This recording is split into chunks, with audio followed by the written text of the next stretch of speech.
حيلا فيكن من جديد بمطبخ رولا ووصفة جديدة. كمان بعتذر منكم للمرة الثانية، عن جد ما بعرف شو عم بيصير معي، بس كثير عم اتعب بمونتاج الفيديوهات وما عم تزبط معي، عم تعذبني شوي. مشان هيك عن جد عن جد بتمنى تدعموني وبتمنى تشاركولي فيديوهاتي، ومنقول بسم الله.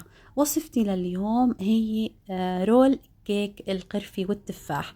عن جد عن جد من أطيب وأشهى الوصفات اللي جربتها، خصوصا بهالبردات. عن جد هيك بدنا شي يدفينا.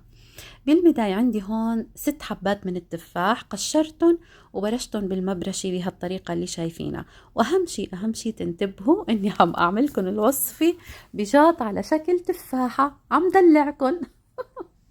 بعدين حطيت هون التفاح اللي برشته بقلاي، وأضفت عليهم 5 ملاعق كبار من السكر البني. طبعا بتقدروا تضيفوا عليهم سكر أبيض عادي إذا مش متوفر البني. بعدين أضفت عليهم ملعقة كبيرة من القرفة، وحطيتهم على النار وظلتني عم قلب فيهم تقريبا من 10 دقائق لربع ساعة، مش أكثر من هيك، لحتى بس نشف الخليط من السوائل. ما بدنا نزود عليهم النار كثير، وحطيتهم على جنب. عندي هون بنفس الجاط اللي بشكل تفاحة أهم شي عندي أضفت 4 حبات من البيض بدرجة حرارة المطبخ. إذا كانت حبة البيض كبيرة فيكن تضيفوا بس 3 حبات. بعدين أضفت عليهم ملعقة فانيليا صغيرة وخلطتهم بالهاند بلندر، وبتقدروا كمان تخلطوهم بالخلاط. وأضفت عليهم كوب من السكر، وظليتني عم أخلطهم لحتى داب السكر تماما. بعدين أضفت عليهم كاسة شاي من الحليب بدرجة حرارة المطبخ، وأضفت لهم كوب ونص من الطحين المنخول، وضاف عليه ملعقتين صغار من البيكنج باودر أو ملعقة كبيرة.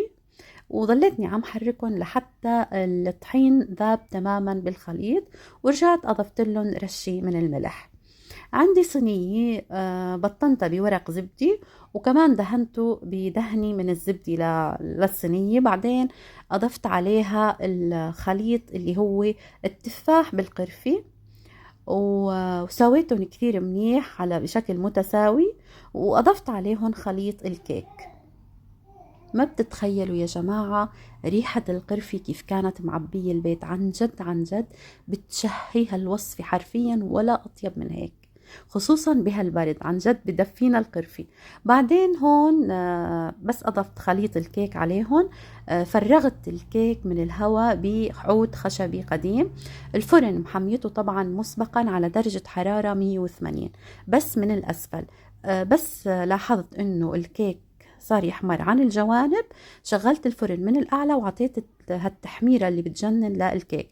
بعدين عندي صينية هون حطيت عليها ورق زبدي، وحطيتها على صينية الكيك وقلبتها بهالطريقة اللي شايفينها. لازم يكون عندنا ورق زبدي منشان سهولة لف الرول. طبعا وهي سخنة لازم نلف الرول.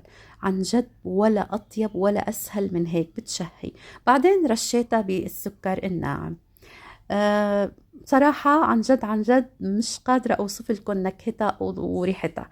يا ريت بقدر وصل لكم الريحة. بتمنى يكون الفيديو عجبكم، وبتمنى عن جد تدعموني لأنه كثير محتاج دعمكم. وبشوفكم بفيديو جديد، وباي باي.